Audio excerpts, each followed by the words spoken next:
Peringatan Hari Buruh di kawasan Monas memicu kemacetan di sejumlah titik, di antaranya di Jalan Kramat Kuitang, Jakarta Pusat. Kendaraan memadati jalur menuju ke arah Monumen Nasional.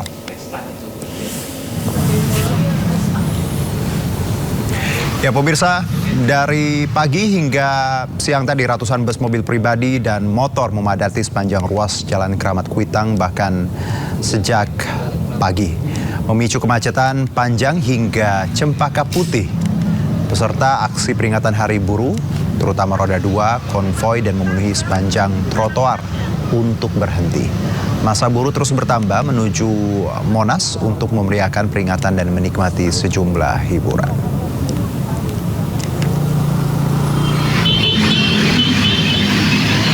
Sementara itu, ribuan buruh dari luar Jakarta juga melintas di Jalan Raya Kalimalang, Bekasi menuju Jakarta. Sebagian besar peserta aksi peringatan Hari Buruh menuju Monas menggunakan motor. Massa yang terdiri dari kelompok buruh di seluruh wilayah hari ini berkumpul di Monas untuk menyampaikan aspirasi mereka. Selain itu, dalam peringatan hari ini, peserta juga disuguhi berbagai hiburan.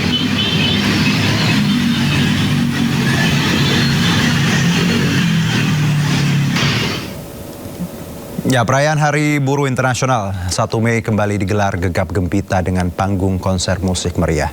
Di hadapan ribuan buruh, Presiden Prabowo berjoget dan berorasi memberi janji-janji menyejahterakan buruh, mulai dari membangun hunian murah, kenaikan upah minimum, hingga menekan potongan aplikator ojol.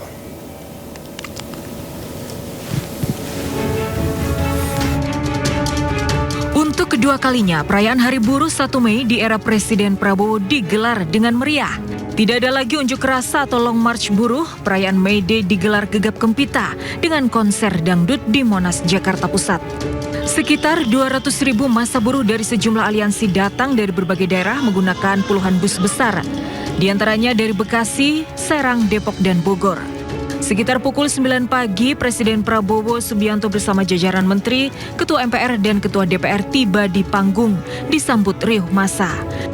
Dengan gaya khasnya, Prabowo berjoget mengikuti musik yang mengalun. Percayalah padaku, meski di gelap malam, kami tak sendiri. Perayaan May Day hari ini juga tidak ada orasi berkepanjangan dari para buruh. Daftar tuntutan hanya disampaikan singkat oleh perwakilan aliansi buruh. Mulai dari kenaikan upah minimum, tuntutan hunian murah, pengurangan potongan aplikator ojol hingga penyediaan tempat penitipan anak atau daycare bagi buruh. Merespon tuntutan buruh, Prabowo mengaku siap memperjuangkan. Di antaranya membangun ribuan kampung nelayan, perlindungan bagi buruh yang di PHK, membangun hunian layak bagi buruh. Bagi pekerja sektor transportasi, pemerintah mewajibkan aplikator memberikan jaminan kecelakaan kerja, jaminan kesehatan, THR, dan meminta potongan aplikator ditekan hingga 8% dari sebelumnya 15 hingga 20%. Harus diberi jaminan kecelakaan kerja,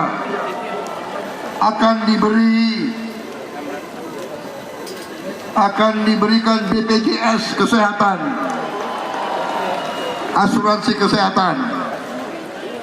Juga tadi pembagian pendapatan dari 80% untuk pengemudi sekarang menjadi minimal 92% untuk pengemudi. Tim Liputan iNews melaporkan. Usai pidato peringatan Hari Buruh, Presiden Prabowo Subianto memberikan kejutan unik ke buruh yang hadir di Monas. Ya, di atas panggung Prabowo membuka baju safari yang dipakainya dan melemparkannya ke arah buruh. Momen unik ini langsung mendapat sambutan meriah para buruh yang ada di bawah panggung. Usai melemparkan baju safarinya, Prabowo dengan hanya menggunakan kaos dalam kemudian menghampiri buruh.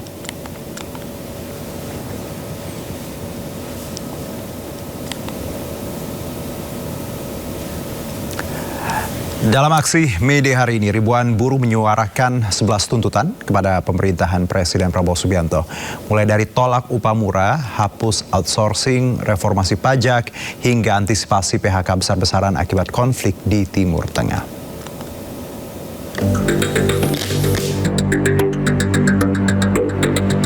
Hari ini ribuan buruh menggelar aksi Hari Buruh atau May Day di Monas, Jakarta Pusat. Para buruh akan berorasi menyuarakan 11 tuntutan kepada pemerintah. Di antaranya pertama, sahkan undang-undang ketenagakerjaan yang baru. Kedua, hapus outsourcing dan tolak upah murah.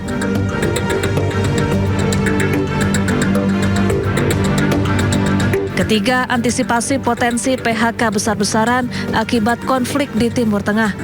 Keempat, reformasi pajak diantaranya dengan menghapus pajak tunjangan hari raya, pajak jaminan hari tua, pajak pesangon, dan pajak jaminan pensiun.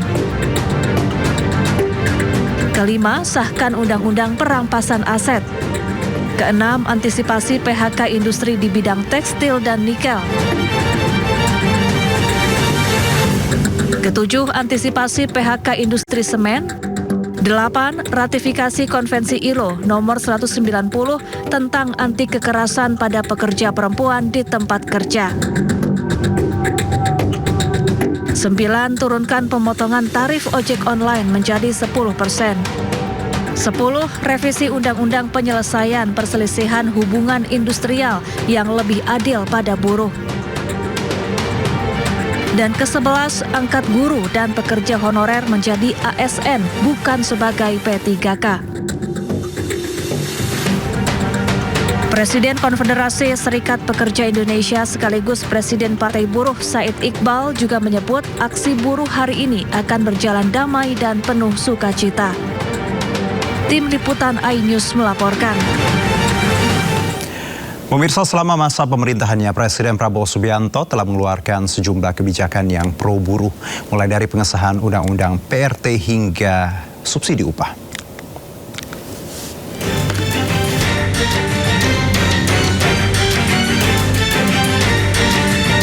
Hari Buruh yang jatuh setiap tanggal 1 Mei menjadi momen pengingat akan pentingnya kesejahteraan buruh. Pemerintah pun terus berbenah dan mengeluarkan sejumlah aturan yang berpihak kepada buruh. Pemerintah telah menaikkan upah minimum 5 hingga 8%. Pengemudi ojek dan kurir online juga mendapatkan bonus hari raya. BPJS bukan penerima upah mendapatkan diskon 50% iuran jaminan kecelakaan kerja dan jaminan kematian. Bagi yang kehilangan pekerjaan, negara hadir melalui jaminan kehilangan kerja dengan uang tunai sebesar 60% upah selama 6 bulan. Bantuan subsidi upah bagi 15 juta pekerja. Pemerintah juga membuka jalan karir baru dengan membuka program magang nasional. Pemerintah juga mengeluarkan Undang-Undang Perlindungan Pekerja Rumah Tangga yang mengatur standar hubungan kerja yang adil antara pekerja rumah tangga dan pemberi kerja. Tak hanya itu, rumah subsidi untuk pekerja juga telah didirikan untuk mempermudah mobilitas buruh.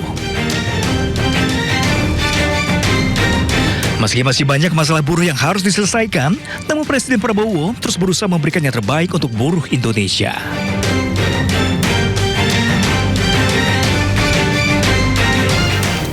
Ya, pemirsa, DPR membuka pintu bagi sejumlah organisasi buruh yang ingin menyampaikan tuntutan secara langsung di gedung DPR RI. Sebelum Aliansi Gerakan Buruh Bersama Rakyat atau Gebrak menggelar aksi May Day hari ini. Dalam pertemuan tersebut, pemerintah dan DPR sepakat akan membentuk Undang-Undang Ketenagakerjaan baru di akhir 2026. Peringatan Hari Buruh telah menjadi agenda tahunan untuk menyuarakan kesejahteraan buruh. Di Indonesia, sejumlah tuntutan yang berkaitan dengan keadilan dan kesejahteraan buruh terus didengungkan. Pada peringatan Hari Buruh di hari ini, DPR membuka pintu bagi perwakilan buruh untuk menyampaikan aspirasi secara langsung. Pertemuan yang dihadiri sejumlah pimpinan DPR yakni Sufmi Dasko, Saan Mustafa, Habibur Rahman dan beberapa pimpinan lain mencetuskan satu pernyataan terkait kesepakatan pemerintah dan DPR untuk melaksanakan putusan MK dalam membentuk Undang-Undang Ketenagakerjaan baru di akhir 2026. Nah, mungkin saya agak menanggapi sedikit tentang Undang-Undang Tenaga Kerja. Tadi juga pemerintah dan DPR sudah sepakat bahwa paling lambat akhir tahun ini kita melaksanakan keputusan Mahkamah Konstitusi untuk membentuk Undang-Undang Tenaga Kerja yang baru. Nah, sebenarnya lambat atau cepat dari undang-undang ini sebenarnya tergantung dari kawan-kawan buruh sekalian, karena mungkin Mas Sunar, Bung Sunar pada waktu pertemuan kita di halal bihalal atau silaturahmi dengan Apindo, kan sudah ada kesepakatan di situ. Ini organisasi buruh dan Apindo itu akan duduk untuk merumuskan apa-apa yang akan kemudian dibahas di undang-undang. Dalam hal ini, DPR berencana untuk melibatkan buruh dalam penyusunan undang-undang tersebut.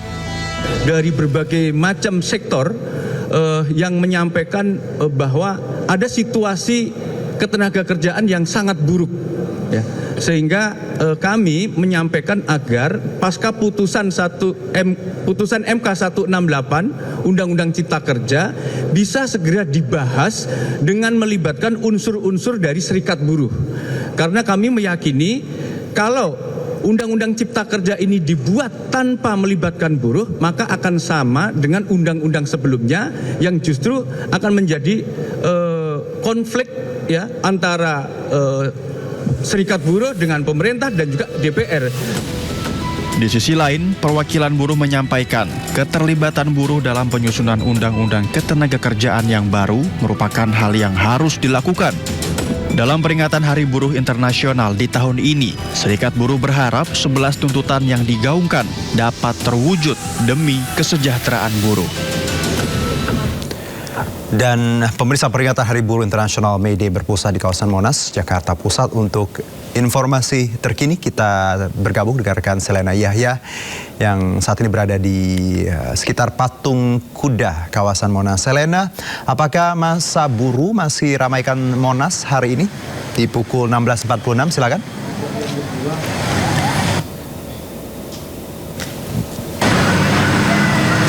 Juno dan juga pemirsa, dapat kami informasikan berdasarkan pantauan kami sejak pukul 15 sore ini memang masyarakat atau buruh yang melakukan aksi di Monas ini sudah berlangsung untuk bergegas meninggalkan Monumen Nasional, yang dimana memang di belakang saya sudah banyak sekali bis yang mengantri yang hendak mengangkut para buruh untuk kembali ke daerahnya masing-masing.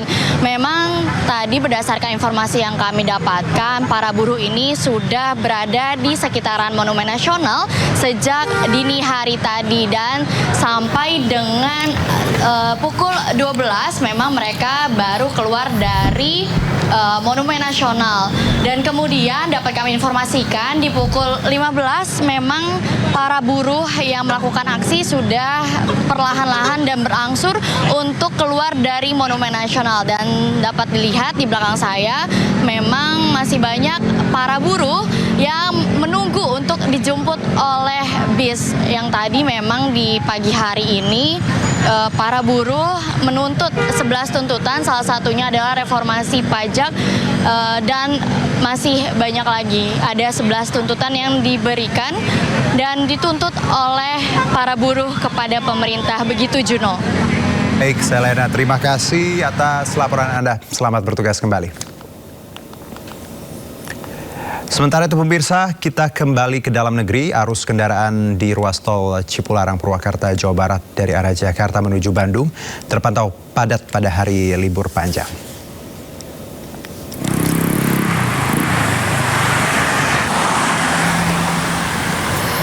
Ribuan kendaraan dari arah Jakarta menuju Bandung melintas di ruas tol Cipularang, tepatnya di kilometer 73, wilayah Cigelem, Purwakarta. Kepadatan ini didominasi kendaraan pribadi berplat B. Warga memanfaatkan libur panjang berlibur ke sejumlah lokasi wisata di Bandung dan Jawa Barat lainnya. Diprediksi padatnya arus kendaraan dari arah Jakarta menuju Bandung akan terjadi hingga hari Minggu. Sementara arus dari arah sebaliknya relatif normal.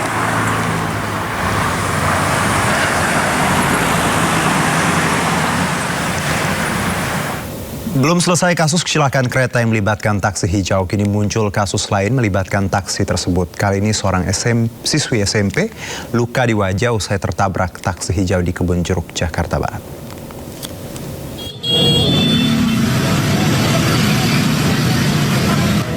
Sebuah insiden kembali melibatkan taksi hijau milik perusahaan Vietnam. Seorang sopir taksi listrik nyaris jadi sasaran amuk warga usai menabrak ibu yang sedang berboncengan dengan putrinya.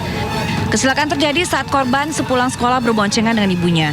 Namun kedua ibu dan anak ditabrak dari belakang oleh sopir taksi hijau. Akibatnya korban terjatuh dan luka di bagian wajah, sementara kondisi ibu korban selamat. Mobil taksi listrik kemudian dihentikan warga di Jalan Batu Sari, Kebon Jeruk, Jakarta Barat. Warga yang emosi nyaris terlibat keributan dengan sopir taksi. Korban kemudian dievakuasi oleh warga ke dalam mobil taksi listrik dan dibawa ke rumah sakit. Dari Jakarta, Miftahul Gani, iNews melaporkan.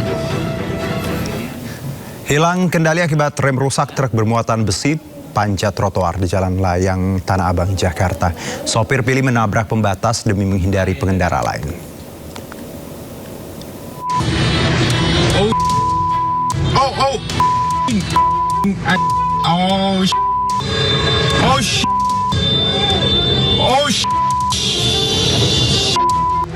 Truk bermuatan besi melaju tanpa kendali di Jalan Layang Tanah Abang, Jakarta Pusat. Semula truk melaju dari arah Cawang menuju Tomang dengan tujuan akhir Tangerang. Perjalanan awal berjalan normal, namun saat menanjak ke flyover Sleepy, rem tiba-tiba tidak berfungsi. Dalam kondisi panik, sopir kemudian memutuskan mengarahkan truk ke trotoar untuk mengurangi kecepatannya. Ya rem blong. Ya itu saya berusaha ngeberhentiin mobil, cuman kondisi di sininya masih lampu merah. Berarti sengaja naik trotoar? Sengaja. Biar memperlambat gitu? Iya. Malaman kalau saya ke sono, takutnya mobil ngebalik. Meski tidak menimbulkan korban jiwa, insiden ini sempat membuat lalu lintas yang ramai di sekitar lokasi terganggu. Dari Jakarta, Rani Sanjaya, iNews melaporkan. Kepala Dinas Lingkungan Pandeglang, Banten belum ditetapkan polisi sebagai tersangka dalam kecelakaan tewasnya siswa sekolah dasar. Pelaku diduga dalam kondisi sakit saat membawa mobil menabrak 6 siswa dan 2 orang dewasa.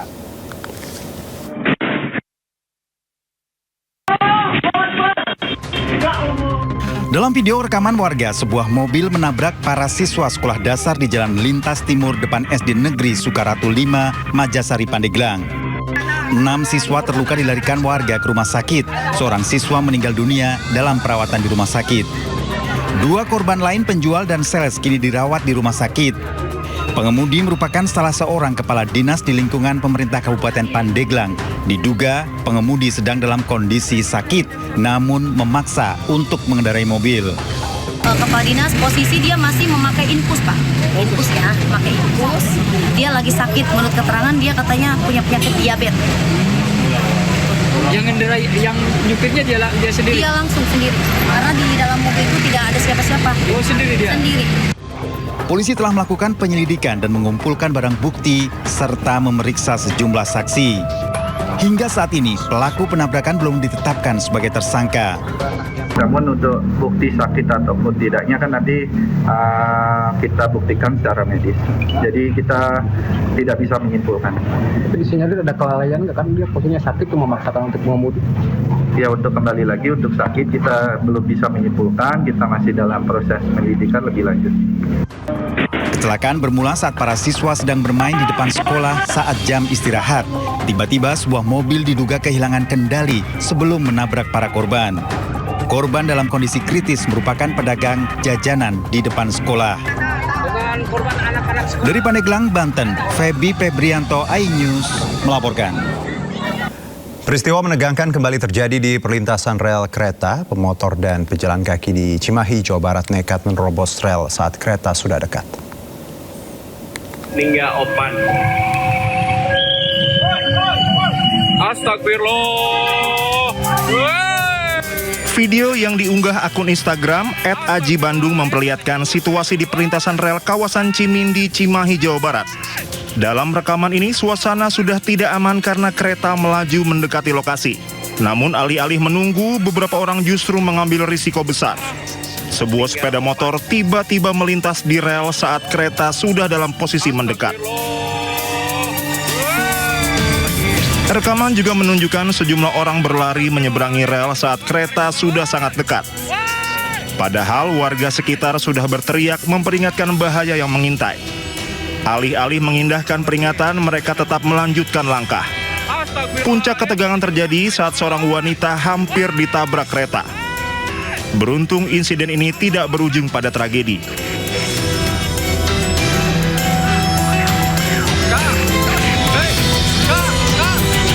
Rekaman juga menunjukkan seorang pengendara sepeda motor yang sedang mendorong kendaraannya karena mogok nyaris tertabrak kereta api. Petugas rel kereta api langsung berlari menyelamatkan sang pengendara sepeda motor.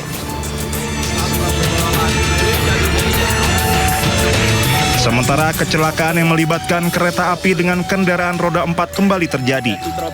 Kereta api komuter lain Doho, relasi Malang-Kertosono menabrak truk pasir yang mogok di perlintasan Berpalang di Blitar, Jawa Timur. Tidak ada korban jiwa dalam peristiwa ini.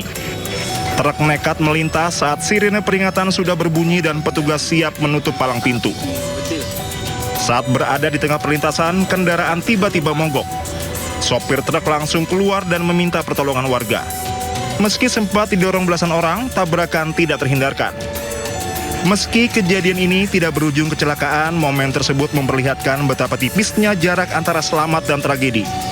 Dalam hitungan detik, kesalahan kecil bisa berubah menjadi insiden besar. Kejadian ini menjadi alarm keras tentang pentingnya kesadaran keselamatan di perlintasan kereta.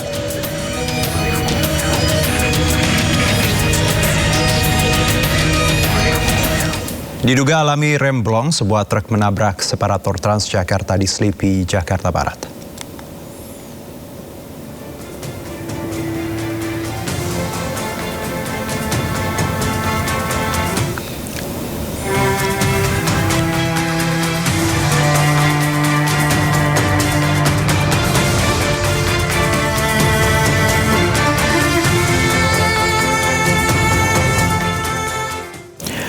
Pasca kecelakaan kereta api Argo Bromo Anggrek dengan KRL komuter lain di Stasiun Bekasi, Dinas Perhubungan Kota Bekasi memasang palang pintu manual di perlintasan tanpa palang pintu di Jalan Ampera.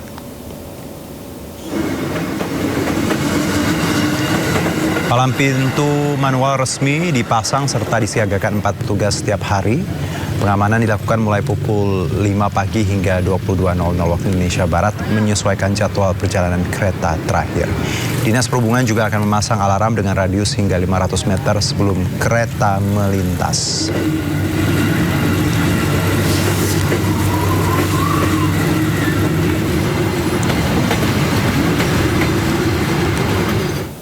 Kecelakaan kereta di Stasiun Bekasi Timur resmi naik ke tahap penyidikan. Terungkap sopir taksi listrik yang diduga jadi pemicu kecelakaan ternyata baru 2 hari bekerja.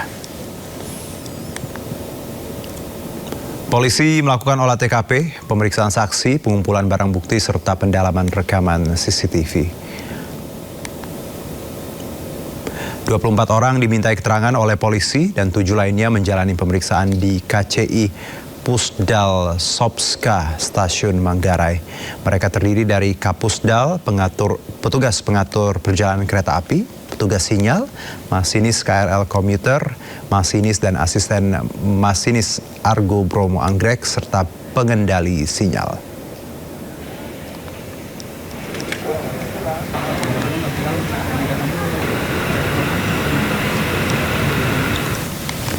Pemirsa, warga melaksanakan sholat goib dan doa bersama untuk korban kecelakaan kereta api di Stasiun Bekasi Timur.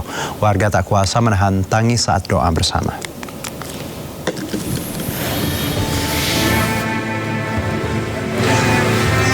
Untuk mengenang dan mendoakan 16 korban meninggal dalam peristiwa kecelakaan maut antara komuter lain dan Argo Bromo Anggrek, ratusan warga dan pemerintah kota Bekasi menggelar sholat goib dan juga doa bersama. Hapuskanlah kesalahan-kesalahan saudara-saudara kami. Isak tangis warga pun tak terbendung saat lantunan doa diucapkan. Seorang warga bahkan pingsan tak kuasa menahan haru kesedihan. Selain mendoakan korban, warga juga melakukan tabur bunga di halaman stasiun. Duka mendalam juga dirasakan para pengguna kereta. Bahkan sebagian penumpang juga memberikan buket bunga disertai tulisan doa untuk para korban tewas dalam kecelakaan.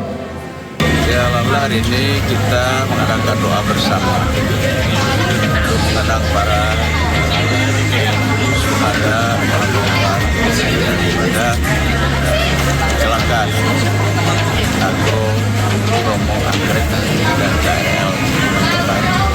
Dan ini merupakan suatu upaya kita agar supaya nantinya bersama-sama dengan seluruh masyarakat kita mendoakan mereka yang berkorban juga keluarga. Untuk mencegah kecelakaan yang sama kembali terulang, Pemkot Bekasi berencana akan membangun flyover pada tahun ini dan menutup perlintasan Ampera dan perlintasan tidak resmi. Dari Bekasi, Jawa Barat, Rahmat Hidayat, iNews melaporkan. Dirut PT KAI, Bobi Rashidin tegaskan tidak membedakan laki-laki atau perempuan dalam urutan gerbong kereta seperti yang diusulkan Menteri PPA Arifah Fauzi. Arifah kemudian meminta maaf setelah usulan pemindahan gerbong perempuan ke tengah dianggap kurang tepat.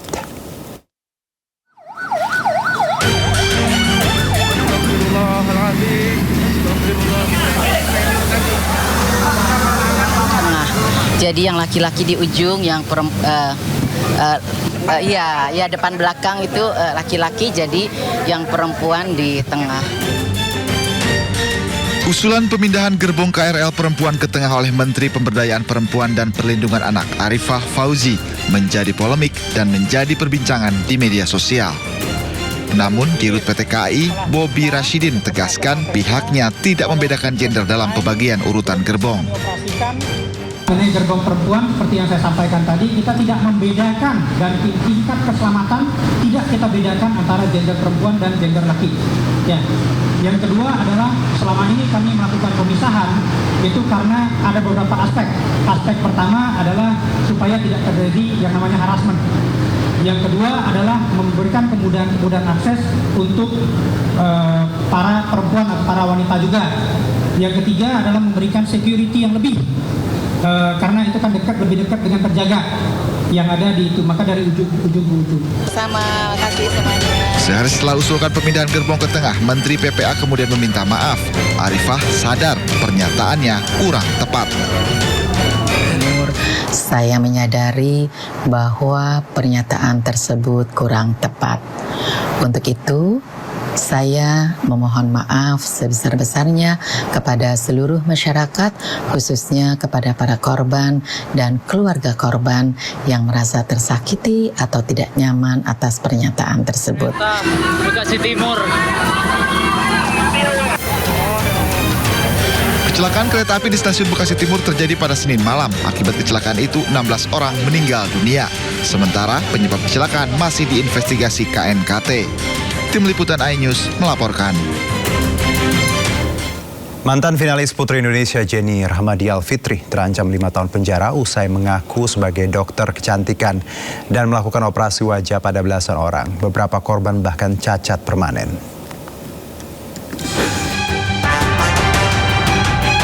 Mantan finalis Putri Indonesia Riau 2024 Jenny Rahmadi Alfitri terancam 5 tahun penjara.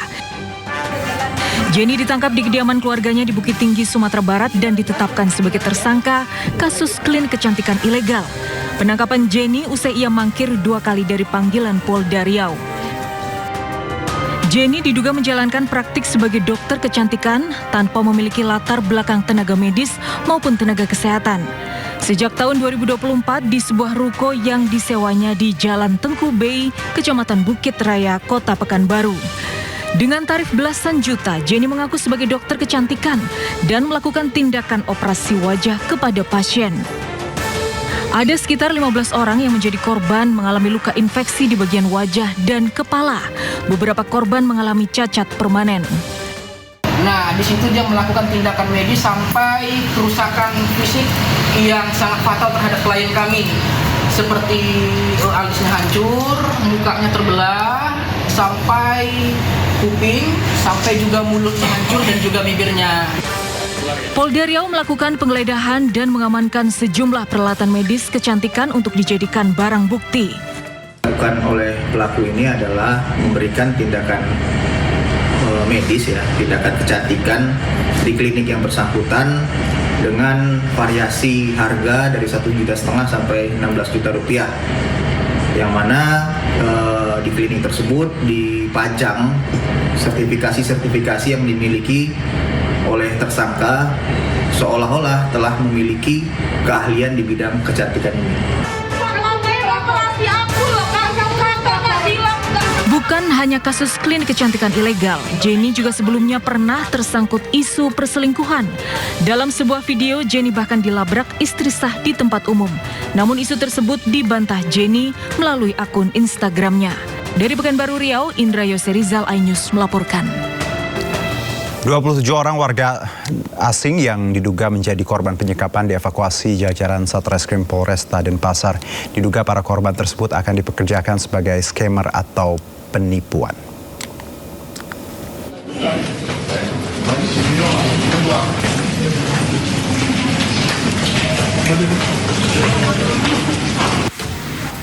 Aparat gabungan dari Satreskrim Polresta Denpasar dan Polsek Kuta menggerebek salah satu guest house di Jalan Bypass Ngurah Rai, Gang Karangsari, Kelurahan Gedongan, Badung, menyusul tindak lanjut laporan dari Kedutaan Besar Filipina di Jakarta terkait dugaan adanya penyekapan warga negara Filipina yang akan dipekerjakan sebagai operator scam.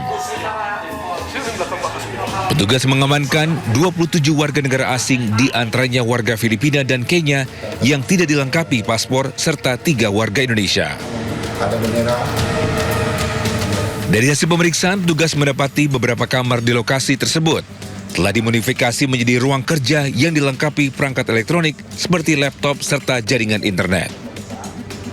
Kita mengamankan ya warga negara asing yang diduga dalam hal ini menjadi korbannya.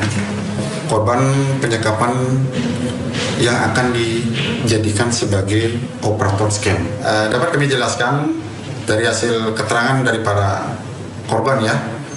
Jadi sementara masih belum bisa berkembang, jadi masih tutup mulut ya.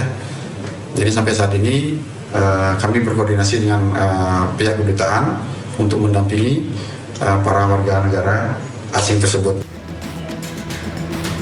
Seluruh WNA yang diamankan masih menjalani pendataan dan pemeriksaan intensif untuk mendalami dugaan tindak pidana yang terjadi, serta penyidik juga telah melakukan koordinasi dengan Imigrasi Bali untuk mengecek status keberadaan WNA tersebut. Dari Denpasar, Bali, Indira Ari, iNews melaporkan.